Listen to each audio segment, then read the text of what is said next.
আসসালামু আলাইকুম। মুক্তিযুদ্ধ জাদুঘর পরিদর্শন করে মাননীয় মন্ত্রী যা বললেন জানবো তার বিস্তারিত খবর। তবে আপনি যদি যুদ্ধের জীবন চ্যানেলে নতুন হয়ে থাকেন, চ্যানেলটি অবশ্যই সাবস্ক্রাইব করবেন, পাশেই থাকবেন। মুক্তিযুদ্ধ বিষয়ক মন্ত্রী আহমেদ আজম খান আজ রাজধানীর আগারগাঁওয়ে অবস্থিত মুক্তিযুদ্ধ জাদুঘর পরিদর্শন করেছেন। এ সময় তার সাথে ছিলেন প্রতিমন্ত্রী ইশরাক হোসেন এবং মন্ত্রণালয় সচিব মোহাম্মদ আশরাফুল ইসলাম। পরিদর্শনকালে প্রতিনিধি দলকে জাদুঘরের ট্রাস্টি মফিদুল হক, ডাক্তার সারোয়ার আলী, ত্রপা মজুমদার জাদুঘরের বিভিন্ন গ্যালারি ঘুরে দেখান এবং সেখানে সংরক্ষিত মুক্তিযুদ্ধের বিভিন্ন স্মারক, দলিল ও ঐতিহাসিক উপস্থাপনা সম্পর্কে অবহিত করেন।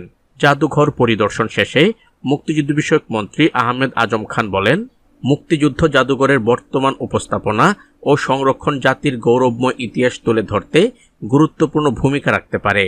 তিনি আরও উল্লেখ করেন, মুক্তিযুদ্ধের বিভিন্ন ঘটনা ও তত্ত্ব আরও বিস্তৃতভাবে সংযোজনের মাধ্যমে জাদুঘরকে আরও সমৃদ্ধ ও বস্তুনিষ্ঠ করে তোলার সুযোগ রয়েছে। এ বিষয়ে প্রয়োজনীয় উদ্যোগ গ্রহণে সংশ্লিষ্টদের প্রতি আহ্বান জানান মুক্তিযুদ্ধ বিষয়ক মন্ত্রী আহমেদ আজম খান।